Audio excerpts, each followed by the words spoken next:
In front of a packed terminal, a woman handed her feverish son to his father, and her mother said loud enough for 30 strangers to hear, "You were never first-class material." Then she walked through the jet bridge with a man who was not her husband, laughing at something he whispered against her ear, and she did not look back. Not once. Not even when the boy called for her. The man left standing at gate 19 was holding a 4-year-old whose forehead burned at 103 degrees. The boy's small hand gripped the collar of his father's jacket, as if letting go would send him falling off the edge of something he could not name. Every few seconds the boy whimpered, a thin, broken sound that the father absorbed into his chest the way a wall absorbs a nail, silently without cracking, because cracking was not something he could afford to do in front of his son. His name was Isaiah Keene. He wore a plain navy jacket and work boots. No watch, no ring anymore. His hands were clean, but they carried the permanent memory of labor in the calluses across his palms. The kind of hands that people glance at and use to sort you into a category before you have spoken a single word. What nobody in that terminal knew, not the businessman who lowered his newspaper, not the young couple who stopped pretending they were not listening, not the flight attendant who slowed for half a step and then kept walking, was that every plane on that runway, every ticket being scanned, every destination glowing on the departure board above their heads, answered to the man they had just watched get humiliated. If you have ever been measured by people who never bothered to see your worth, stay with this one to the very end.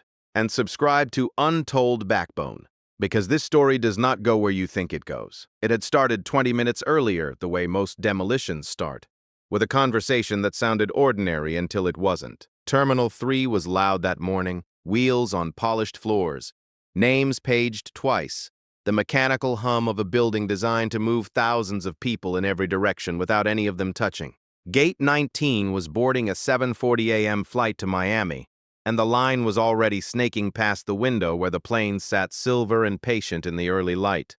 Isaiah had driven to the airport that morning because Vanessa had asked him to. Not to fly, he was not going anywhere. She had said she needed him to bring Miles because she wanted to say goodbye before her trip. A 5-day conference in Miami. Important meetings.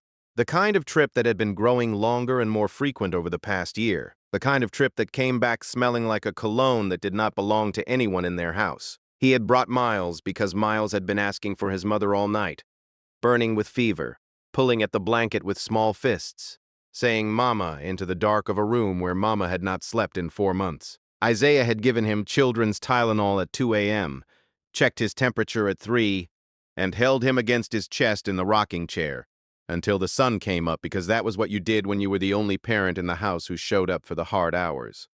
Vanessa was already at the gate when they arrived. She wore a cream blazer and heels that clicked against the floor with the confidence of a woman who had decided how this morning would go.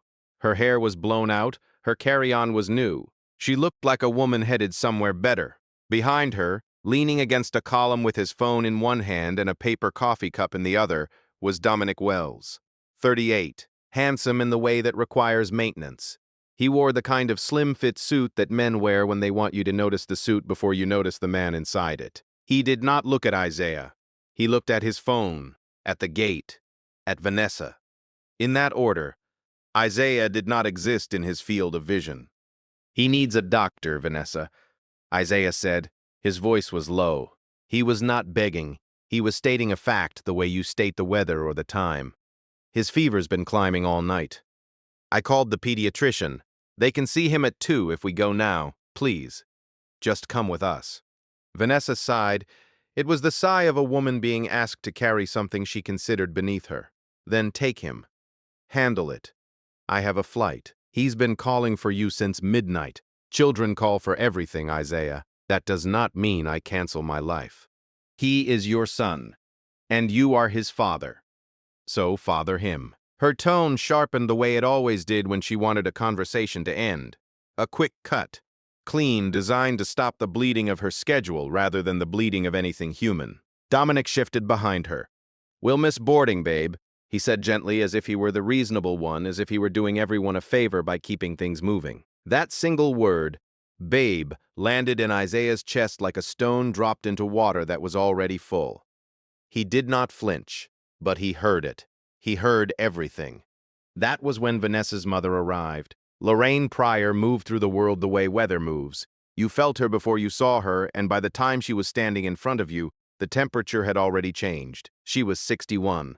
She wore a silk scarf and carried a handbag that cost more than Isaiah's truck. She had spent her entire life climbing a ladder that she believed was built on taste, connections, and the careful curation of proximity to people who mattered.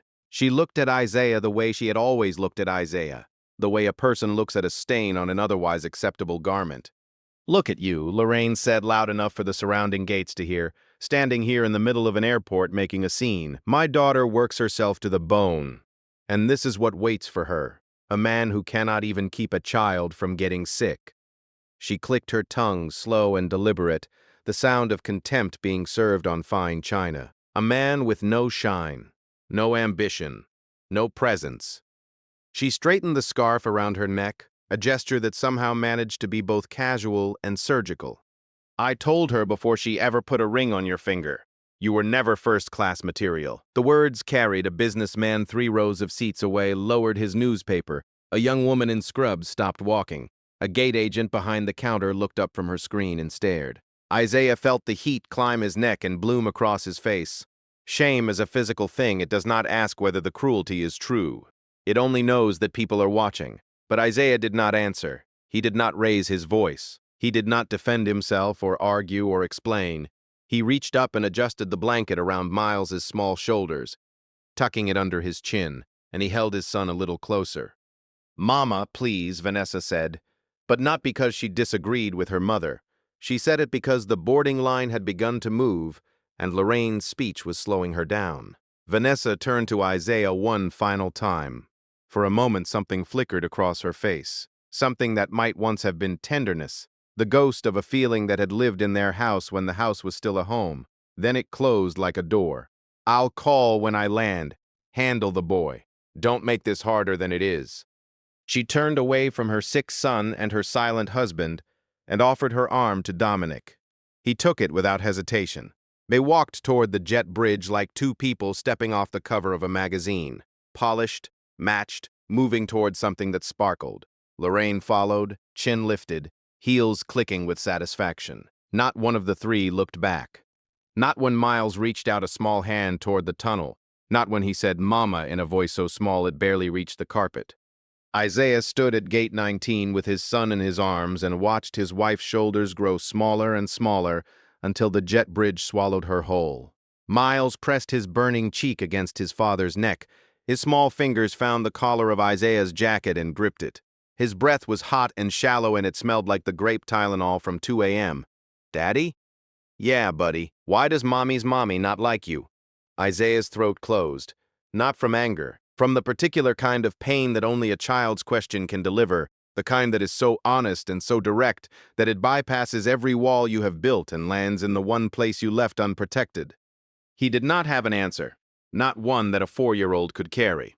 "I don't know, Miles." The boy was quiet for a moment. His fever-bright eyes looked up at his father's face with the uncomplicated certainty of a child who has not yet learned that the world sorts people into categories and calls it normal. "I like you," Miles said. 2 words. 4 years old. And Isaiah Keene, who had sat in boardrooms and signed contracts and made decisions that moved markets, felt those 2 words hit harder than anything Lorraine Pryor had ever said or ever would.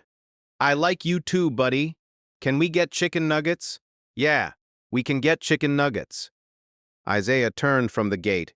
He shifted Miles's weight to his other arm and started walking toward the exit. His work boots made no sound on the polished floor.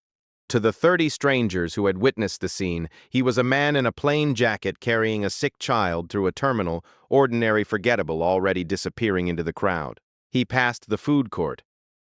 He passed the security checkpoint. He passed the long wall of windows where the planes sat on the tarmac, silver and waiting, the morning sun catching their tails and turning the airline's logo into something that glowed. He did not look at the logo. He did not need to. He had designed it. As he neared the exit corridor, a pilot emerged from the crew lounge. Captain Arthur Rhodes, 52, 23 years with the airline, 4 silver stripes on his epaulettes, and a face that had been weathered by 30,000 hours of sky. He was carrying a flight bag in one hand and a paper cup of coffee in the other. walking toward his gate with the unhurried stride of a man who had been doing this longer than most of his passengers had been alive. He saw Isaiah. He stopped.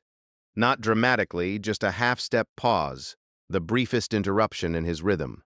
Their eyes met. Captain Rhodes gave a small nod, not a salute, not a sir, just a dip of the chin, the kind of acknowledgement that passes between two people who share a piece of knowledge that the rest of the room does not possess. Isaiah nodded back. Same gesture, same weight, same silence. Neither of them said a word. The pilot walked toward his gate. Isaiah walked toward the exit, two men passing in a terminal carrying different things, one a flight bag, one a sick child, connected by a truth that every employee in this airline knew and every passenger did not. The man in the plain jacket was the man who owned the sky they were all about to fly through. At gate 19, behind the counter, a 26-year-old gate agent named Simone Davis was still staring at the place where Isaiah had been standing. Her hands were flat on the counter. Her mouth was slightly open. She had watched the entire scene unfold. The wife, the mother-in-law, the mistress, the child reaching for his mama, the man who stood there and took it all without a word. Simone knew who Isaiah Keene was. Every employee knew. On the first day of orientation, 6 months ago, they had shown a photograph of the airline's founder, Elijah Keene, and beside it a photograph of his son, the current sole owner and chairman of the board. Mr. Keene prefers anonymity, the orientation leader had said. If you encounter him, treat him as you would any passenger. Do not acknowledge his identity. Do not use his name. This is a direct and standing instruction from Mr. Keene himself.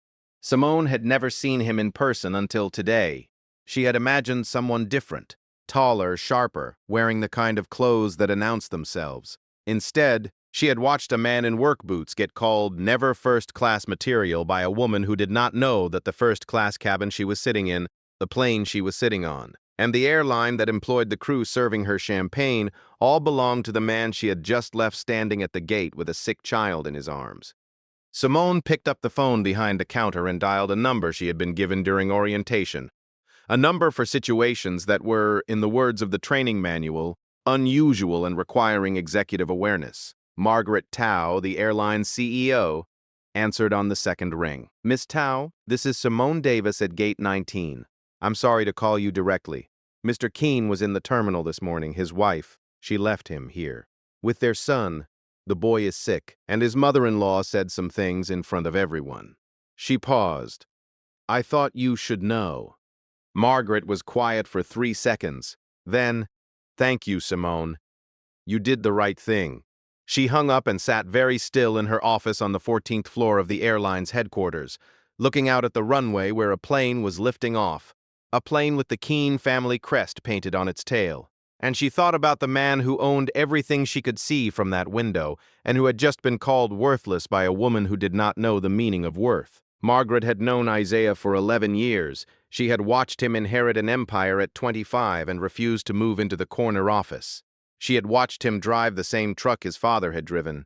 She had watched him turn down magazine covers, speaking invitations, and a Forbes photo shoot because I don't need strangers to know my name to know who I am. She picked up the phone again and made a second call, this one to the airline's general counsel. We need to talk about the Keene family situation, and about a woman named Vanessa Keene's employment status. Pull her file. Tell us, what is the most powerful thing a child has ever said to you? And subscribe to Untold Backbone, because what Vanessa discovers at the annual aviation gala is about to end the life she thought she was building. To understand why Isaiah did not speak, you have to understand where he came from, because the man in the work boots had not always been quiet. He had only learned, through a long and careful life, that quiet was the safest place to keep the things that mattered most. He grew up at the edge of the Keene Regional Airfield outside Meridian, Mississippi, in a house so close to the runway that the windows vibrated every time a plane lifted off. The house was small. 2 bedrooms, 1 bathroom, a porch that looked out at the taxiway, and it belonged to his father, Elijah Keene, a broad-shouldered man who worked at that airfield before Isaiah was born and who would die owning every plane that flew out of it. Elijah started as a cargo loader. 4 a.m. shifts, hauling crates through the dark before dawn, his breath fogging in the winter air, his back carrying the kind of weight that other men's ambitions only talked about. Later, he learned engines. His hands were always stained with grease, always moving, always coaxing life back into machines that other men had given up on. He was the man you called when something was broken in a way that no manual could explain, and he fixed it with the patience of someone who understood that broken things are not finished things. They are just things that have not been listened to carefully enough. They did not have much. Some weeks the electricity flickered because the bill was late. Dinner was often the same pot stretched across 3 nights. But Elijah carried a dream that was too big for that small house. And he carried it the way other men carry lunch pails, every day, without complaint, without asking anyone's permission to keep going. One plane, Elijah used to tell young Isaiah, sitting beside him on the porch step as the sky turned the color of fire. I started with one leased plane that could barely clear the trees at the end of the runway. They laughed at me. A cargo loader who wanted to own the sky. They said I had lost my mind. He would smile then, a slow, certain smile. But I knew something they didn't. What did you know, Dad? That the sky doesn't care who your father was. It doesn't care what you own or where you were born. It only cares whether you show up. Every day, no matter what. That single leased plane became 2, then 5, then a fleet that darkened the runway with its shadow. The cargo loader they had laughed at became a name spoken with respect in rooms he was once not allowed to enter. Keene Air grew into something vast. Domestic routes, international charters, a cargo division that moved goods across 3 continents. Worth, at its peak, just over $10 billion. Isaiah grew up inside that machine. He knew the smell of jet fuel before he knew the smell of cologne. He fell asleep to the roar of engines and woke to the same sound. He learned how to read a balance sheet before he learned how to drive. And while other boys his age dreamed of being seen, of being noticed and admired, Isaiah learned something rarer from his father. He learned how to see. The night Elijah died, quietly in his bed, his strong hands finally still, the airfield lights blinking through the window the way they had blinked every night of Isaiah's life, he pressed something cold into his son's palm. A brass pin shaped like a pilot's wings, worn smooth and shining from decades of riding in his pocket. He had carried it since his first morning at the airfield, when he was nothing but a boy with a strong back and a dream that no one believed in. "This is yours now," Elijah whispered. "But listen to me, son. The world will measure you by what it can see, by your shoes, your car, your watch, the rooms you're seen in. Let them."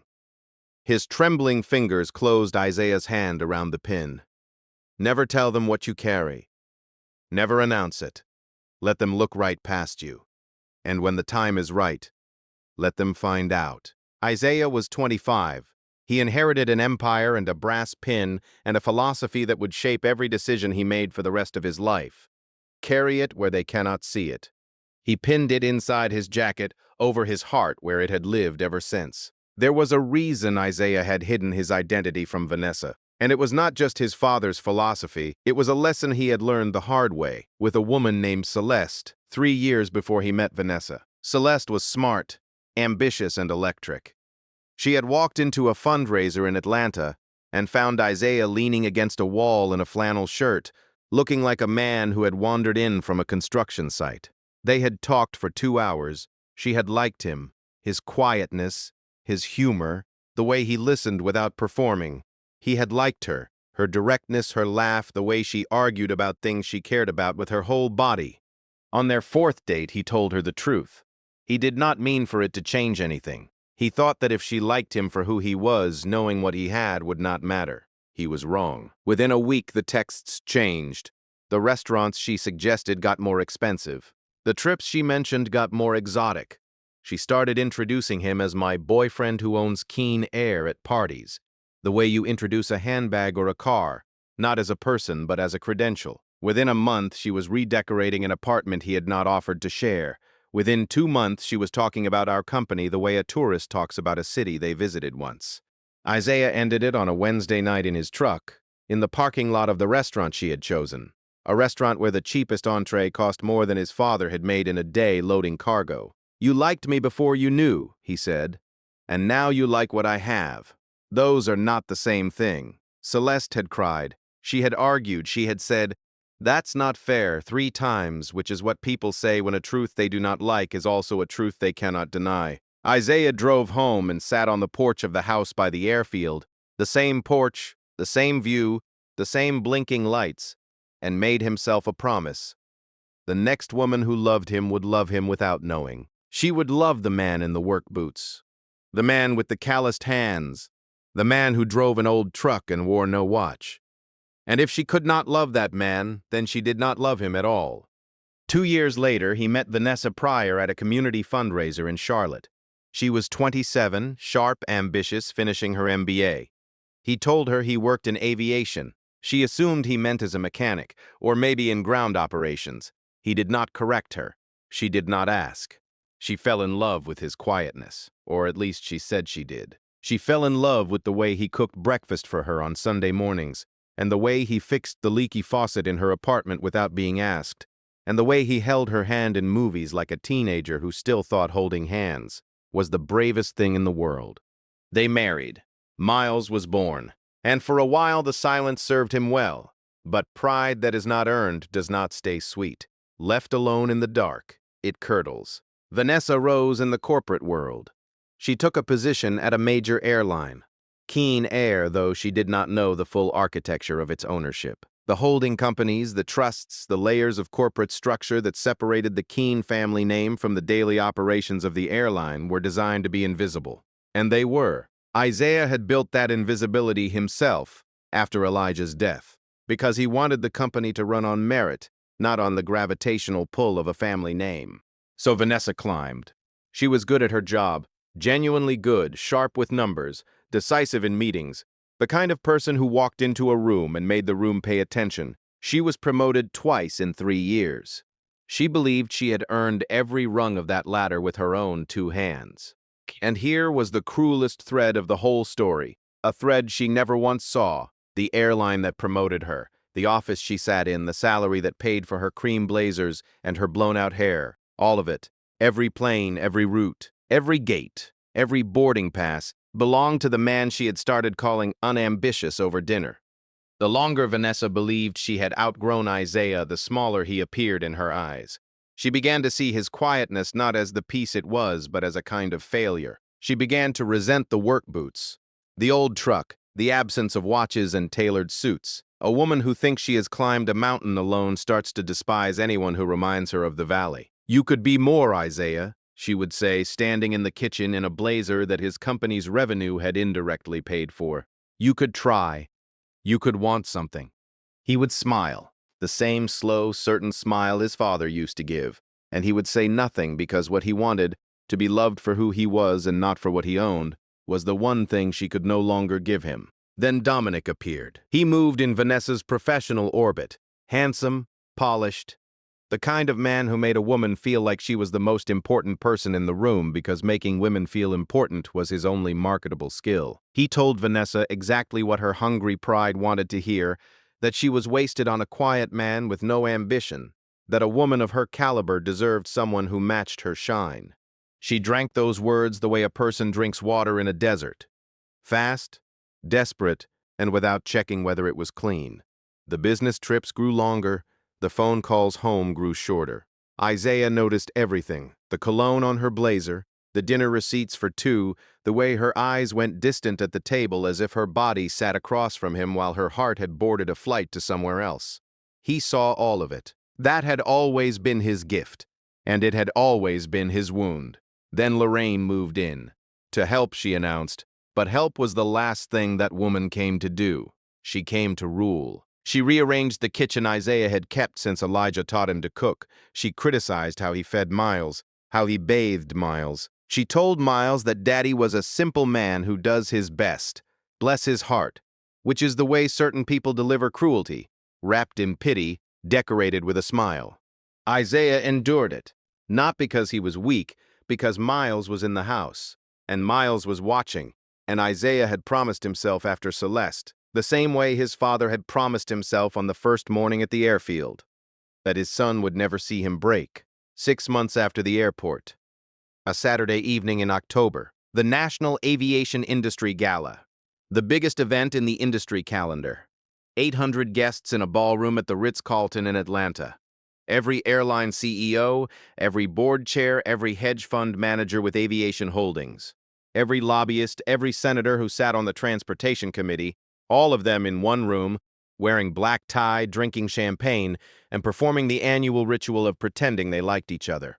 Vanessa was there. She had been invited as a senior executive of Keene Air, a rising star, a woman whose trajectory had caught the eye of the industry press. She wore a black gown and diamond earrings that Dominic had given her, and she moved through the room with the confidence of a woman who believed she had arrived. Dominic was beside her, tailored tuxedo, practiced smile, his hand on the small of her back. Lorraine was at a nearby table holding court with two wives of board members, telling them about her daughter's remarkable career and her unfortunate first marriage to a man with no vision. None of them knew what was coming. In a private room on the second floor, Isaiah Keene was standing in front of a mirror, tying his son's tie. Miles was 5 now. Healthy. Finally fully healthy. His cheeks round, his eyes bright. The fever that had burned through that terrible morning at the airport, a memory that Isaiah carried in his chest like a scar that ached when it rained. Miles was wearing a miniature navy suit, a white shirt, and a tie that he had chosen himself.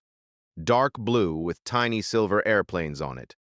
"Daddy, are we going to a party?" "Kind of." "Will Mommy be there?" Isaiah's hands paused on the tie. "Not long. Just a breath." Maybe. Miles thought about this. He had the serious, focused expression of a child who was working through something important with the limited tools available to a 5-year-old brain. "That's okay," he said. "I have you." Isaiah finished the tie. He straightened Miles's collar. He looked at their reflection in the mirror, a man in a black suit that he had not worn since his father's funeral, and a small boy in a matching suit with airplanes on his tie. Two Keenes, standing side by side, about to walk into a room where one of them was about to stop being invisible. He reached into his jacket and touched the brass wings over his heart. Still there, still warm, still carrying everything his father had given him in a dark room on a night when the airfield lights were blinking for the last time. "Ready, buddy?" "Ready." They walked out of the room, down the corridor, and toward the ballroom doors. The sound of 800 people and a live orchestra grew louder with every step. Isaiah held his son's hand. Miles held his father's hand.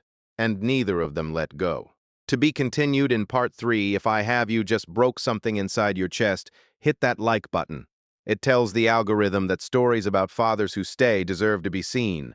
Part 3 is where Vanessa, Lorraine, and Dominic learn the truth about the man they left at Gate 19. And what happens next is something none of them will recover from. The ballroom doors opened and Isaiah Keene walked in holding his son's hand.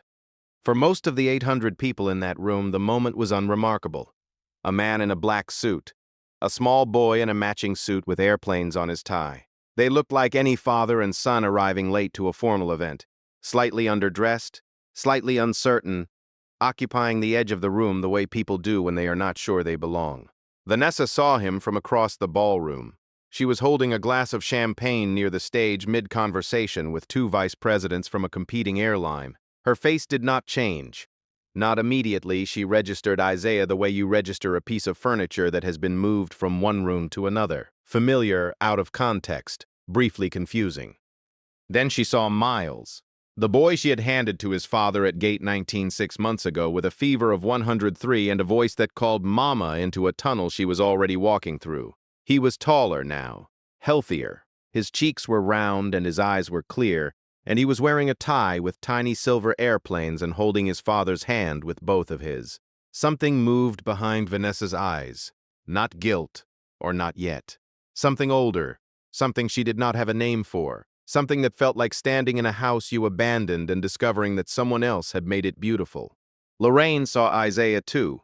She was 3 tables away, seated between 2 women whose husbands sat on corporate boards, telling them a story about her daughter's meteoric rise in the airline industry and her unfortunate early marriage to a man who simply could not keep up. She stopped mid-sentence. Her champagne glass paused halfway to her mouth. Dominic was at the bar. He did not notice. He was talking to a woman in a red dress about something that required him to lean in closer than necessary. Isaiah led Miles to a table near the back of the room. He pulled out a chair, helped Miles climb onto it, and handed him a dinner roll from the breadbasket. Miles began tearing it into small pieces and arranging them in a line on the tablecloth, which is what 5-year-olds do when they are in a room full of adults and need to build something with their hands. "Stay here, buddy. I'll be right back." "Where are you going?" "Up there." Isaiah pointed at the stage. "Are you going to sing?" Isaiah smiled. "No, buddy. I'm just going to stand there for a minute." "Okay, but if you sing, I'm leaving."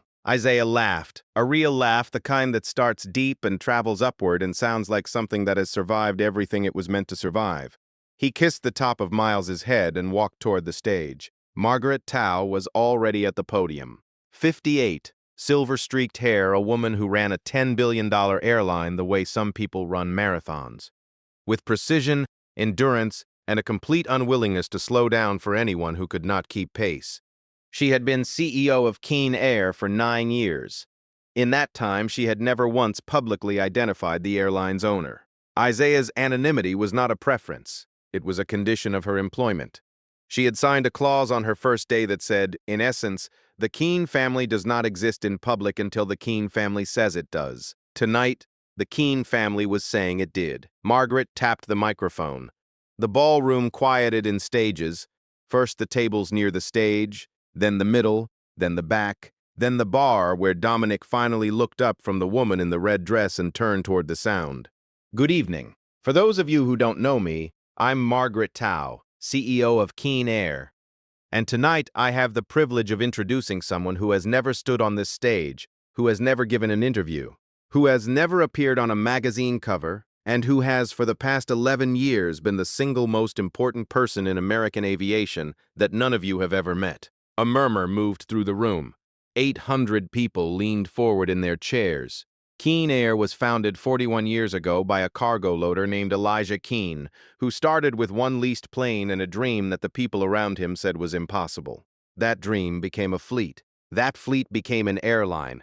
That airline became the third largest carrier in the United States, with over 19,000 employees, routes in 31 countries, and a valuation of just over $10 billion. She paused. The room was silent.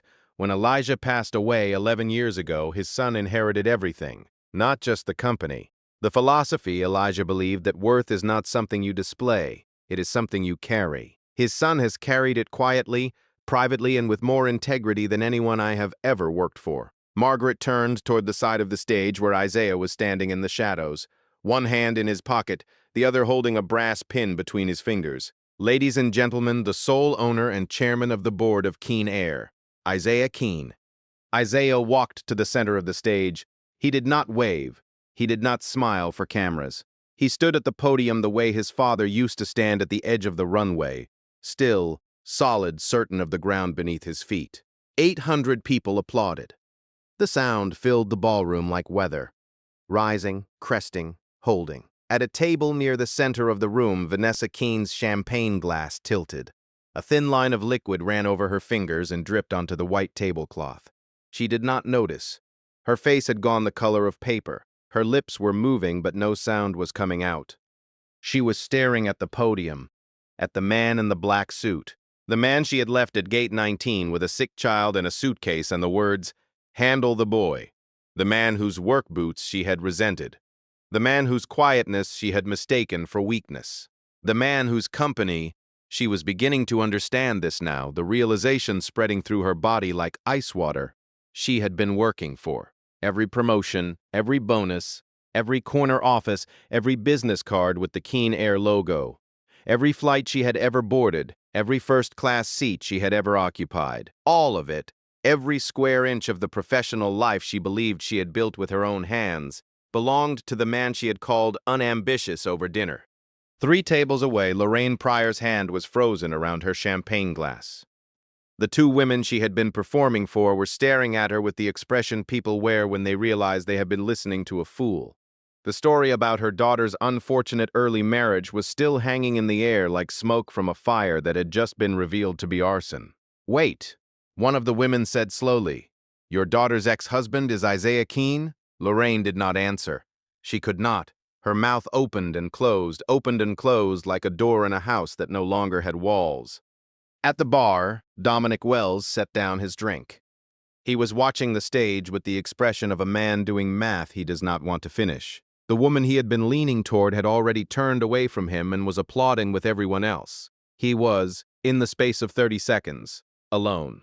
Isaiah spoke for 4 minutes. He did not mention Vanessa. He did not mention the rain. He did not mention the airport or the gate or the boy who had called for his mother. He talked about his father. He talked about cargo loading at 4 a.m. He talked about one leased plane and a runway so short that the trees at the end of it had been trimmed by wingtips. Then he said, "My father used to say that the sky doesn't care who your father was. It doesn't care what you own or where you were born. It only cares whether you show up, every day, no matter what." He looked out at the audience. His eyes passed over Vanessa without stopping, the way a plane passes over a city without landing. "I have tried to show up, every day, not for the title, not for the company, not for this room. For my son, he is the reason I show up. He is the reason I stay." He paused, not for effect, for breath, for the weight of what he was about to say. "Someone told me once that I was never first-class material." His voice did not waver. "I want my son to grow up knowing that first class has nothing to do with where you sit on a plane. It has to do with how you treat the people who are standing." The ballroom erupted. Not polite applause this time. Something louder.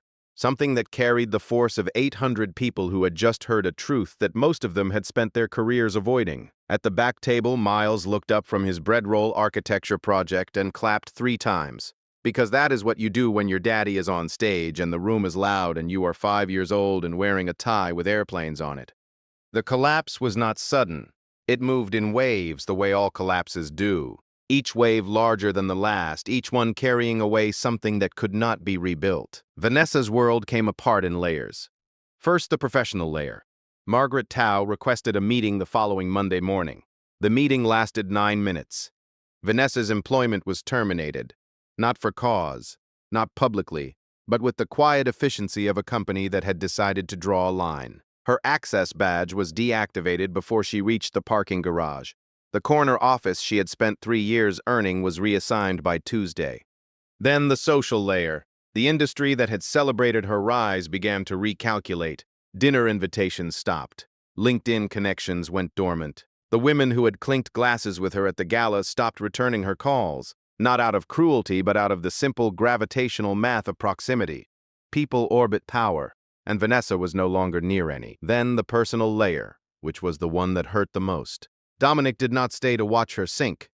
The moment the privileges evaporated, the jets, the access, the borrowed shine, he felt the cold rush in around him like water into a sinking boat. He had never loved Vanessa. Not for one single day. He had loved the warmth she stood near, the heat of a fire she had only ever been borrowing. When that fire went dark, he gathered his things in silence and left without a goodbye, already scanning the horizon for the next bright window to press himself against. Vanessa called his name into the silence of an empty apartment. No one answered.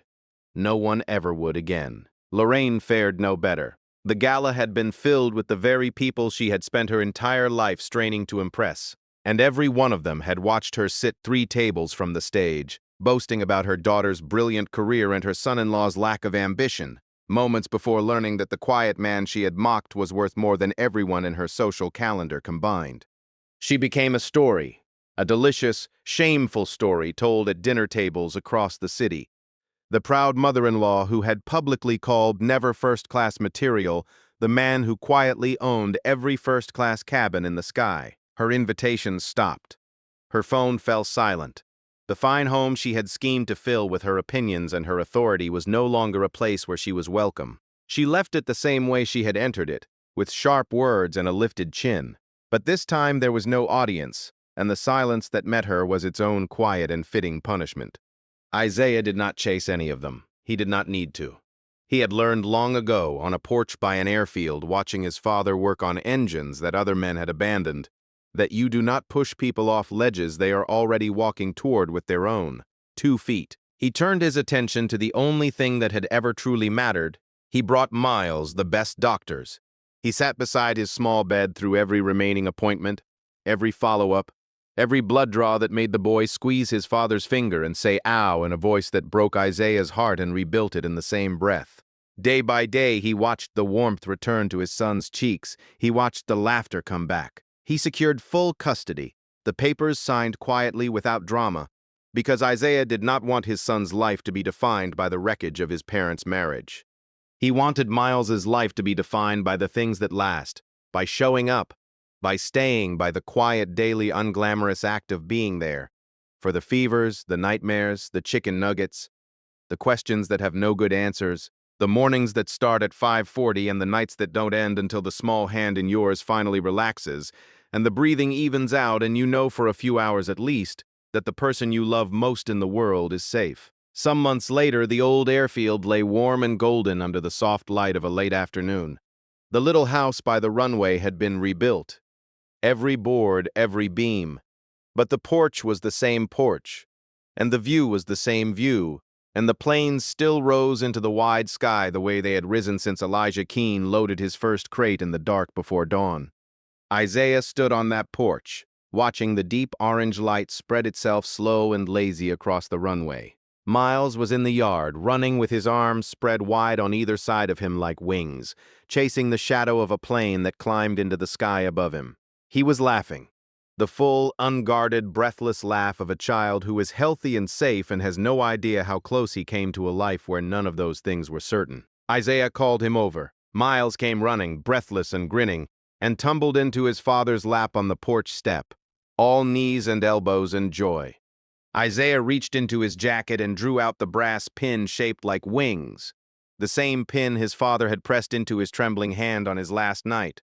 The same pin Isaiah had carried over his heart through 11 years of silence, through a marriage that broke, through an airport gate where the woman he loved walked away without looking back, through a gala where the world finally learned what he had been carrying all along. He turned it once, slowly, letting the late sun catch and gleam along its worn and shining edge. Then, very carefully, he pinned it onto the front of his son's small jacket, right over his heart, exactly where it had lived on his own chest for as long as Miles had been alive. "This is yours now," he said softly. The same words Elijah had spoken in a dark room by an airfield. The same words carried forward one more generation the way runways carry planes, not by being loud, but by being there. Carry it where they can't see it, buddy. Let them look right past you. Let them measure you by your shoes and your car and the room you're in. Don't mind it.